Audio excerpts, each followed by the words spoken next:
So, the name of this workshop is Unconditional Healing, Embracing Illness and Discovering One's True Self.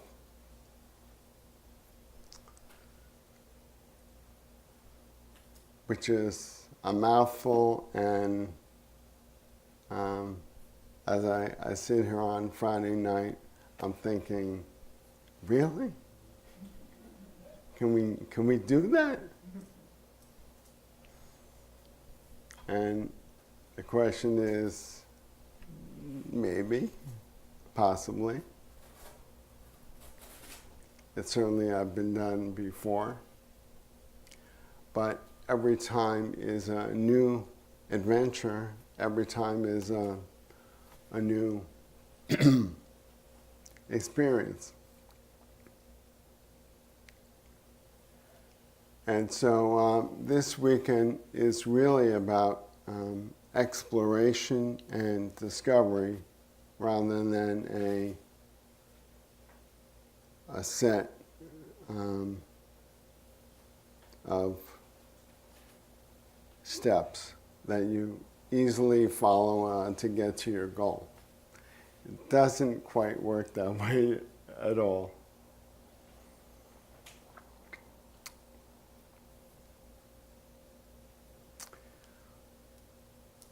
Interestingly enough, the focus this weekend is not going to be on illness and adversity. It's going to be on unconditional health,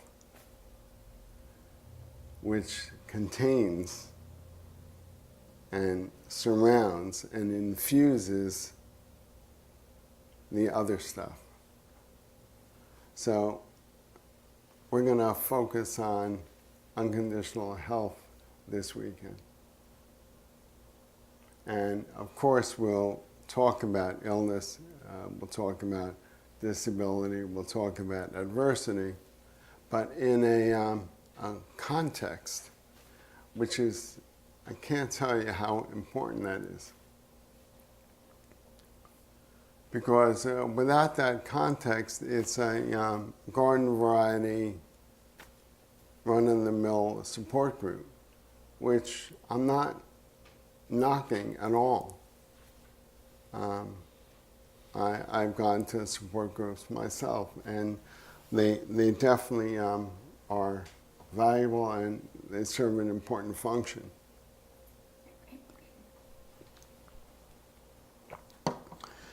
But what we're going to try to do this weekend is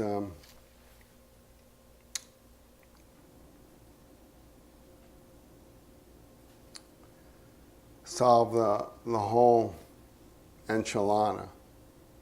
The whole enchilada being, how does one actually live in the light of the fact that we're all going to become ill, we're all going to die eventually, and that is something that will never be cured. That was something that will never go away. That's simply the way things are. And how do we work with that? How do we deal with that?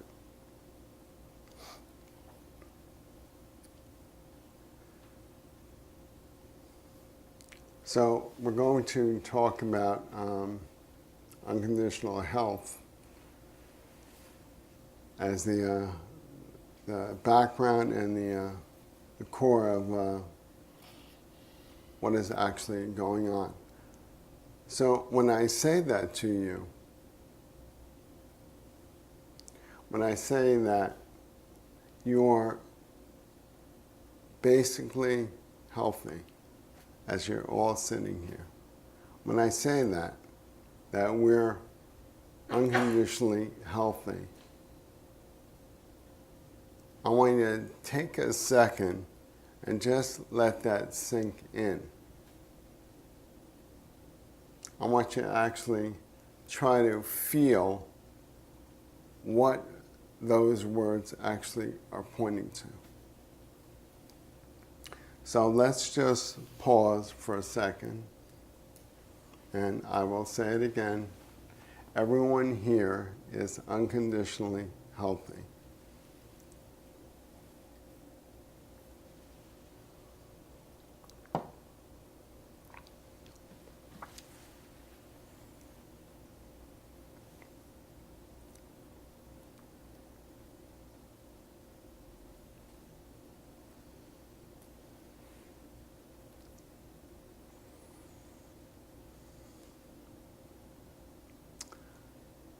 Okay.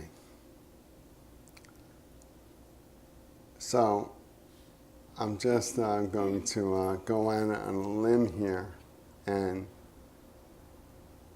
posit that a lot of you were thinking, is he crazy? That's why I'm here. That's why I came here, because I'm not healthy. I'm having all sorts of issues and problems and difficulties, and I'm not feeling particularly great.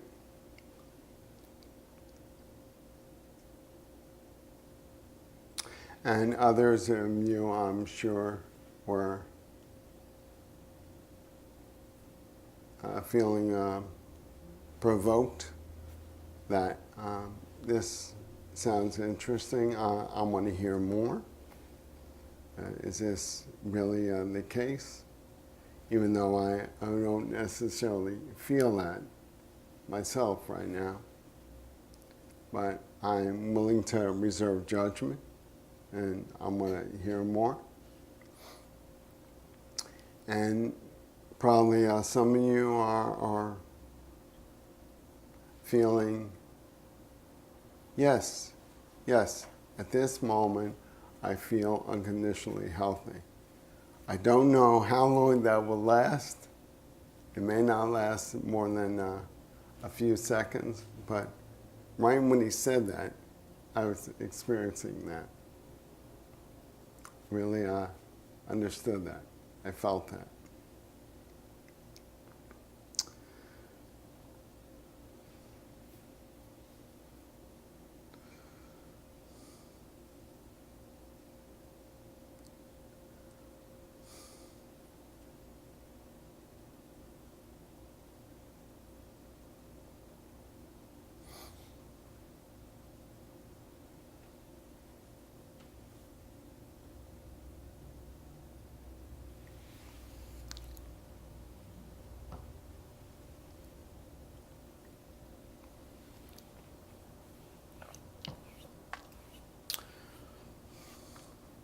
The thing about illness is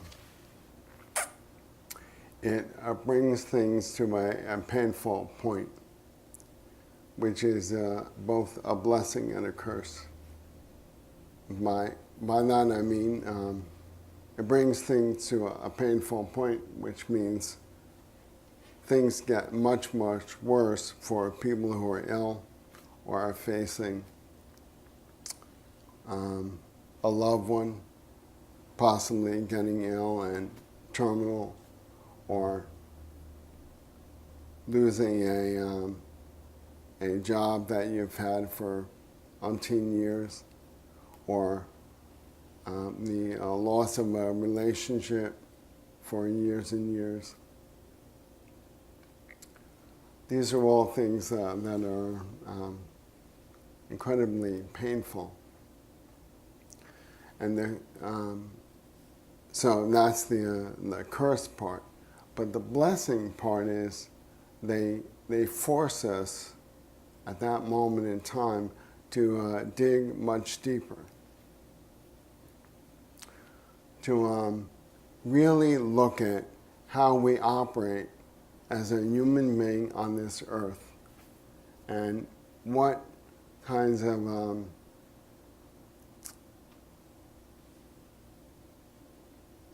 process goes on in our mind 24/7.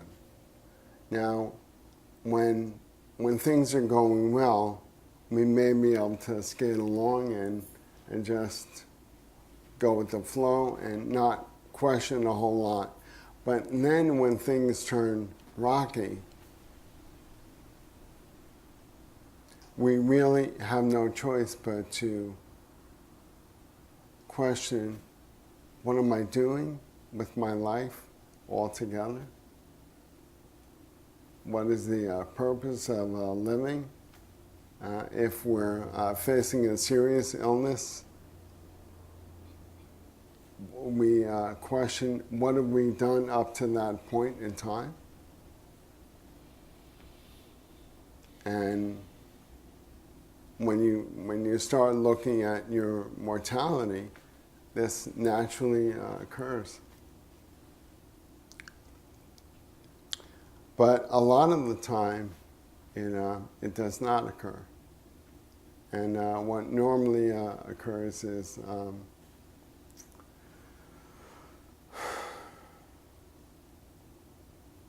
a lack of being able to feel intuitively what we're doing with our lives altogether. We realize that, or maybe we don't realize, but we normally operate in a complete world of interpretation. That is our main modus operandi. We're constantly picking and choosing our experiences. I like this one, I don't like this one. That one, you can have, this one I'll take.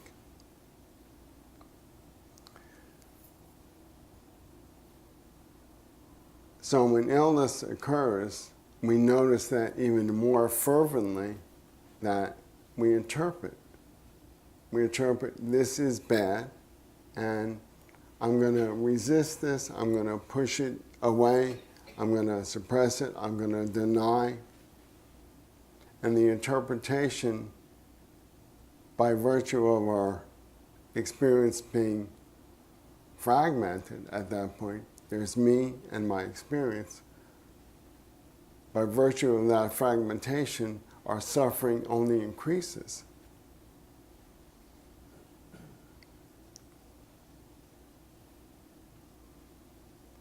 So we're living up here in our head, and it becomes apparent that everything is being filtered through this interpretive process of pleasure, good, pain, not so good. Every move we make, every decision we take is based on this interpretation going on. This is good, this is bad. This is good, this is bad. And we base even major decisions around this. Is this going to increase my pleasure and help me reduce the pain? And if so, I'll do that. If not, I won't do that. I'll do something else. What this does is create a monumental unsettledness in our being. We can't find a place to rest. We're constantly searching for something out there that's going to alleviate the situation. And this is very much amplified, like 100 times, when we become ill. When we become seriously ill, especially. Then interpretation goes into hyperdrive until we actually can't feel anything anymore, and we become numb to our own experience completely. And then it's really, really hard to get back to a place of comfort or peace or relaxation of any kind, because we can't feel anything anymore. We're numb. We're like walking around in zombie land.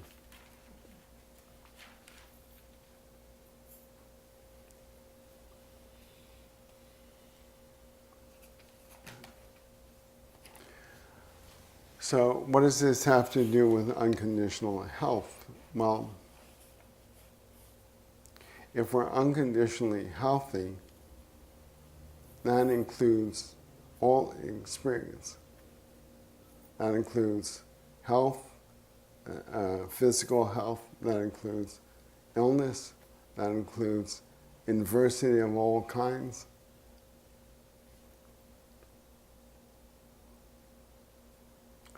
But the starting point is getting back to the notion, the very simple notion of feeling our life, of feeling our experience in a very simple way. And by feeling, I mean intuitive awareness of what is going on at any moment in time. So rather than having the interpretation model go off its hinges, we're bringing things down to the heart level. We're trying to feel whatever it is we're feeling at that moment. And if you're anything like me, we're not very good at it.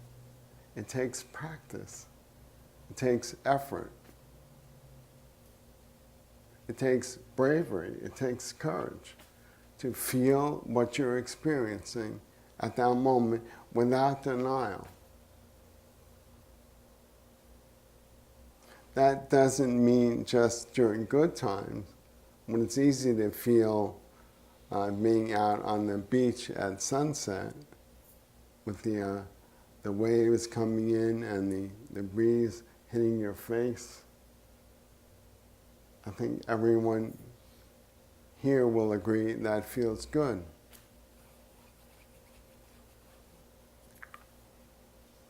But what does it feel like when you're in line for chemotherapy? What does that experience feel like? Are we brave enough to actually feel what it feels like? Rather than just live in this interpretation, this is awful, this is horrible, I want to get this over with as quickly as possible.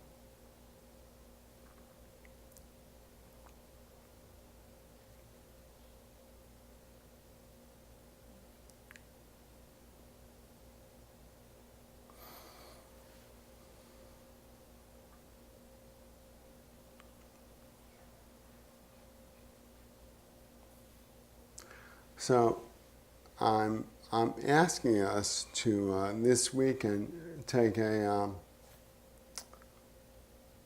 rather unconventional and radical approach to feeling, and that's going to be the theme of the weekend, both on the cushion and off the cushion. We're going to focus on feeling what we're feeling. And at the beginning, if that includes interpretation, that's fine. What does interpretation feel like? In other words, we're not rejecting anything. We're including all of our experience as an expression of unconditional healthiness.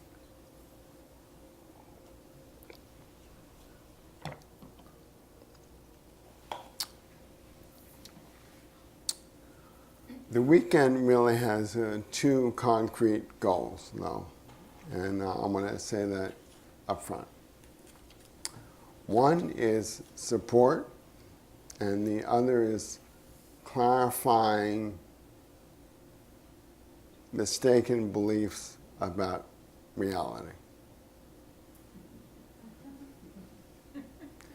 specifically about illness reality.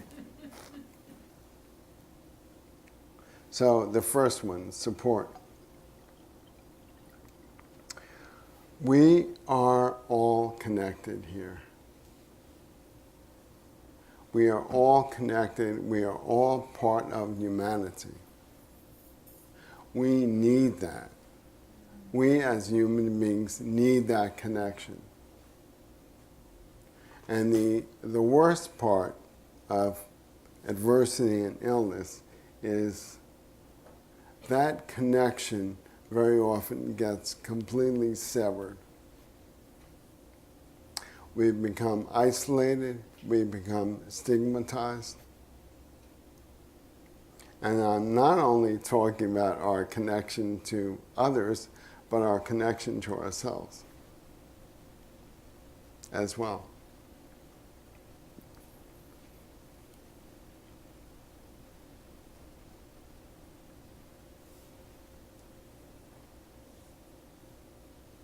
I don't think I'm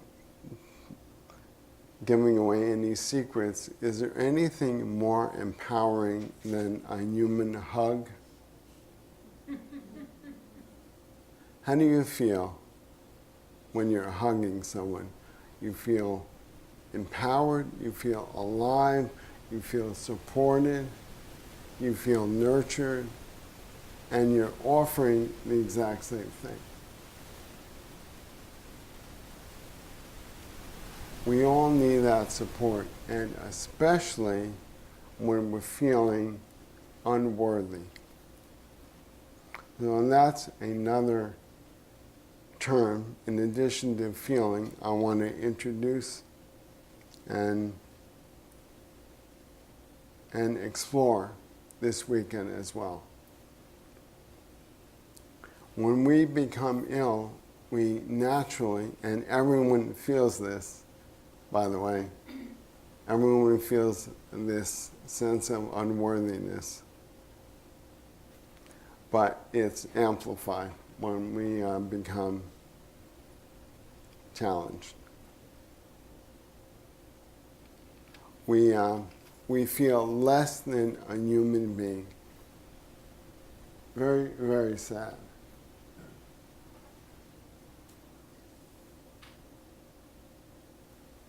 We feel less than human, and we walk around feeling unworthy and shame.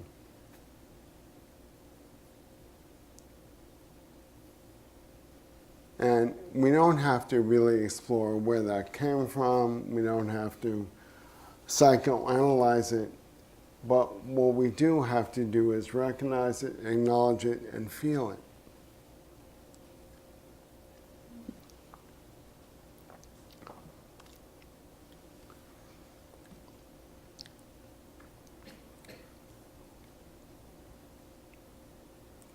So support is so important.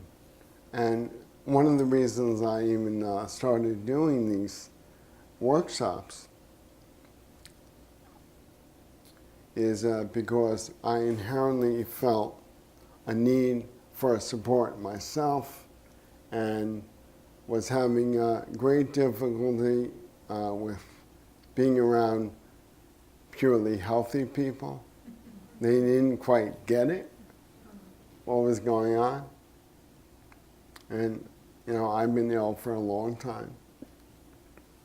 And I did the first one in 2006, and I immediately got it. Mm-hmm. Like, this was really unconditionally good, being around all these people who are damaged. You know, there was a mutual connection.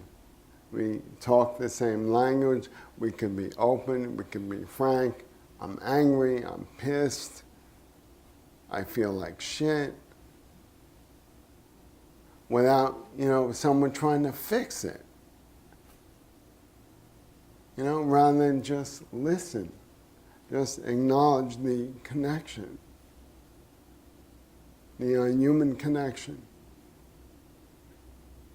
You're in pain, and I'm feeling your pain, rather than you're in pain and I'm going to fix it. Have you tried this? Have you tried this? Have you tried this? It's all well-meaning, but it's missing the point. Very often when you're ill, all you need is someone to listen with empathy and feel, there's that word again, feel what you're feeling. And not do anything. Just feel it. I'm heard, I'm acknowledged, and then I found that was inherently healing itself. That was plenty.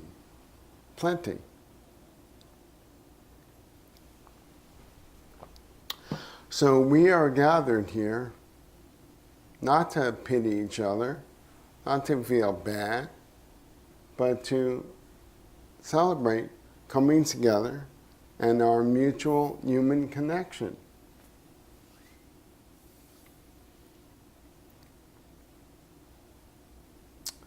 And that extends beyond this weekend to these healing circles, which are intended to do the exact same thing, and which some wonderful folks started here after the last workshop in 2011, and having continued to manifest that every month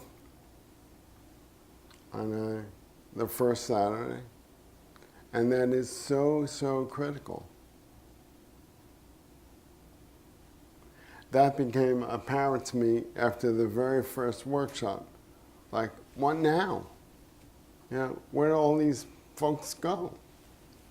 What do we do next?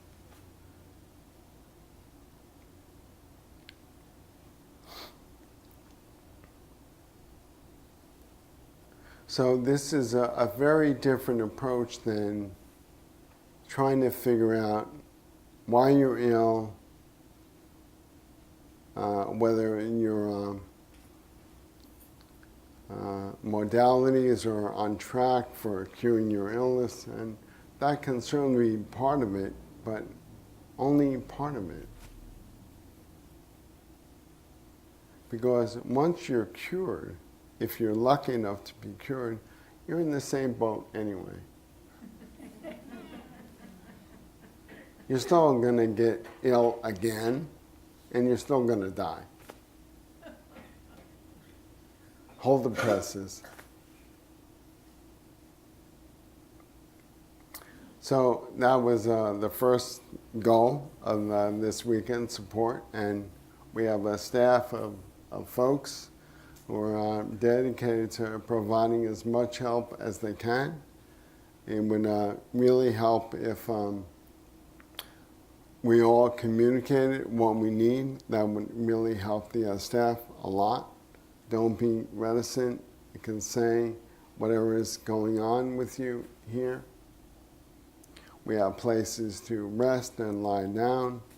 We have a refrigerator for medicines. And we're sort of on standby, willing and able to provide what people need to be able to do this weekend. Because we know it's challenging.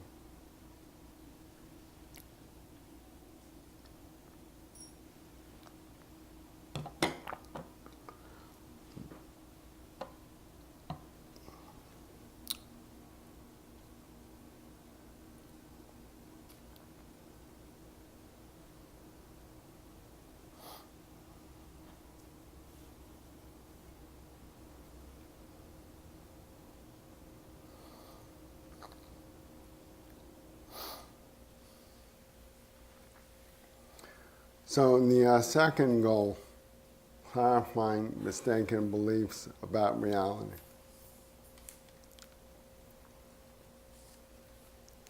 What that has to do with is understanding whether we're helping ourselves or we're hurting ourselves. no matter what our situation is. Are we being kind to ourselves? Are we loving ourselves? Are we being tender to ourselves in our moment of need? Or are we piling on? Are we taking this negative situation and making it worse by our interpretation of what's happening? And reinforcing that over and over and over again, every minute, every second.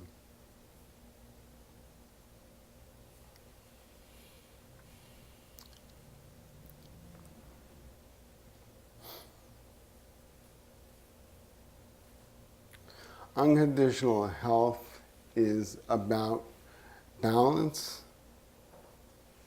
balance between the mind and the body, and not favoring either one. So, too much mind, if we ignore the body completely, and we're going to become unhealthy. Too much focus on the body and ignoring the mind and ignoring the fact that it's telling us, don't do that. That's going to make things worse. Oh, ignore you.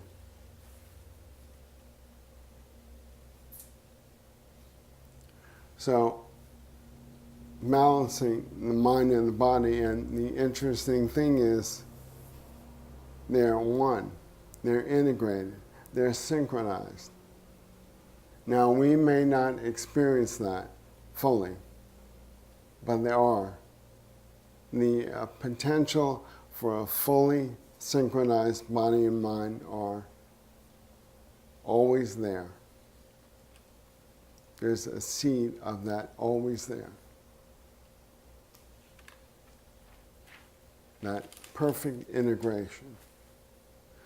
No matter what shape our body is in, based on this feeling, intuitively aware of what is going to be serving our needs best. The other quality of unconditional health is a sense of groundedness, being grounded on this earth and not off floating in space out of fear, out of anxiety, out of a whole host of emotions which get us off track.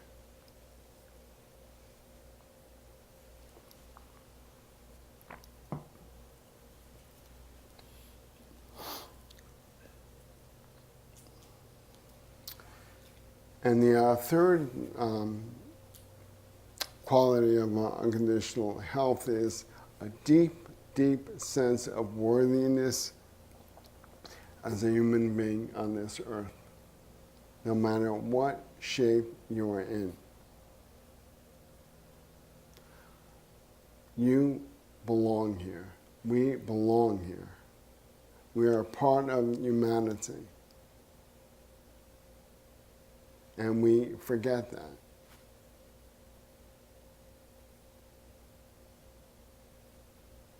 We feel like it's conditional.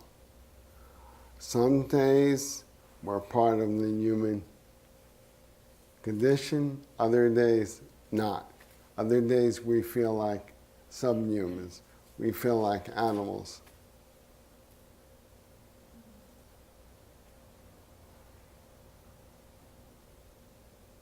So integrated body and mind, a sense of groundedness, a sense of balance, and a sense of deep, deep worthiness to be here on this earth.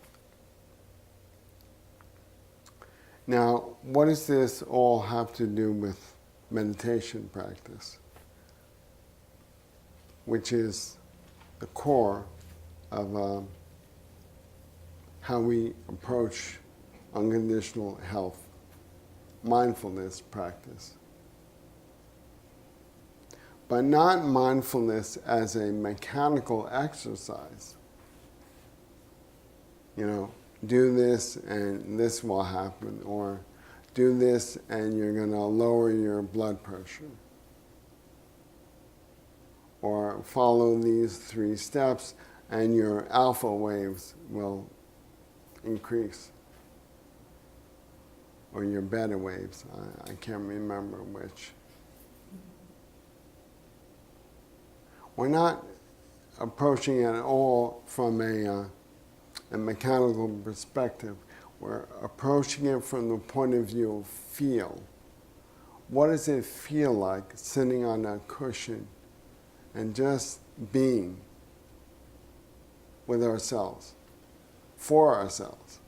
What does that actually feel like? What does it feel like breathing? Do we even notice we're breathing? What does our body feel like? Does it hurt?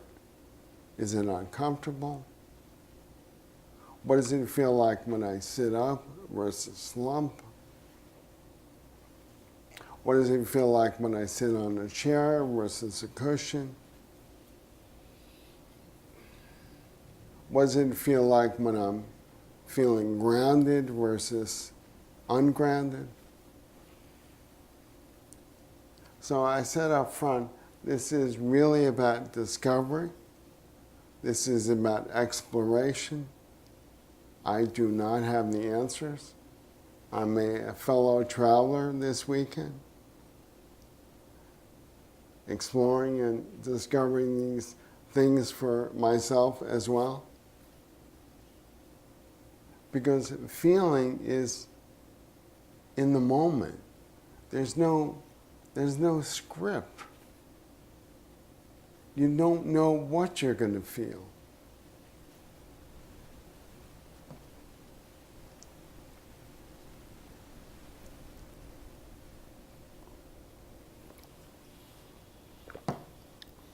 But unconditional health is about this huge space of accommodation of whatever occurs in our life.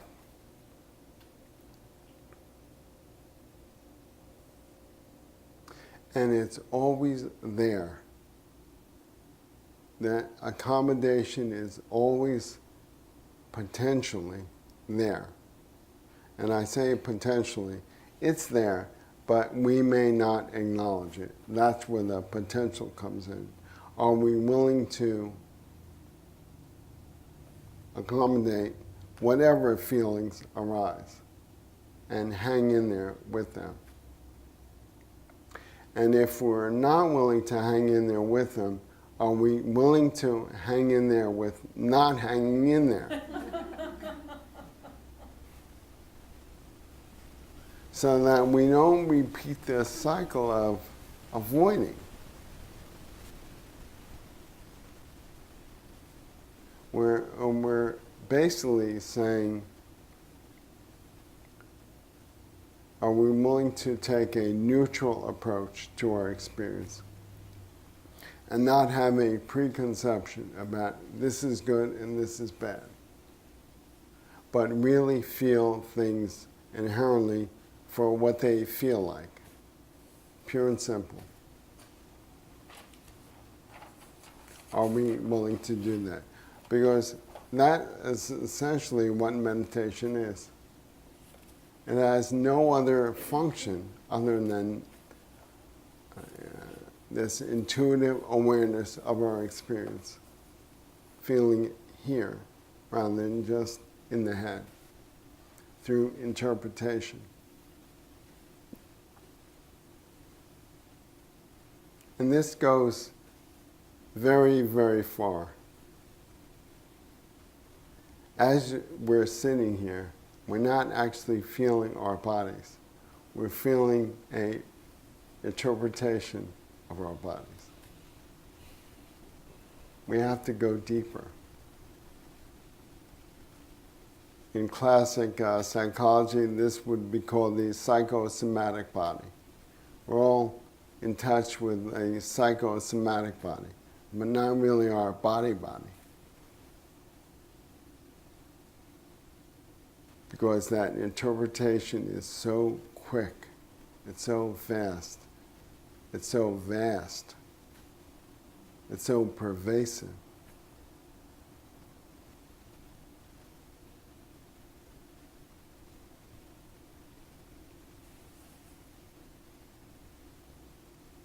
But that's okay. That's okay. We're not at war with interpretation.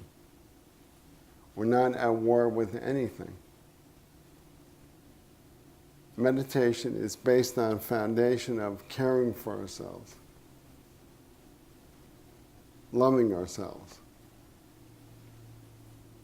Although, let's start with caring.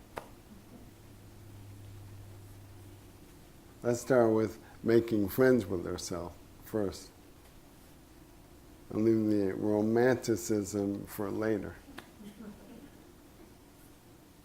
Because that love is such a loaded word, right?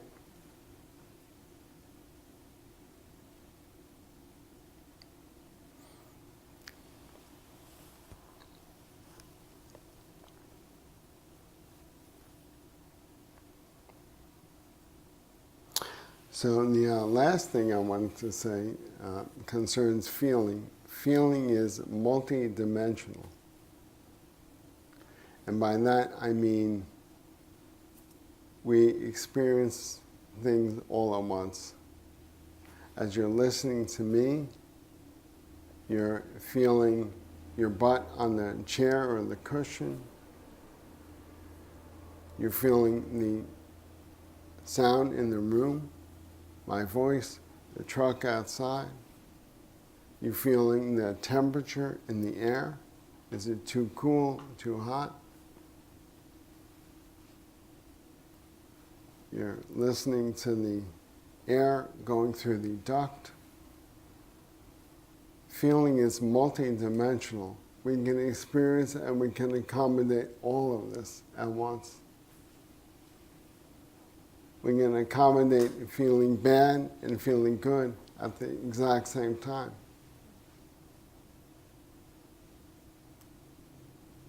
And we've all had that experience of crying and laughing at the same time. Because feeling is multidimensional. It's not just one thing at a time. And our ability to accommodate all of it without judgment is our potential for contacting unconditional health altogether.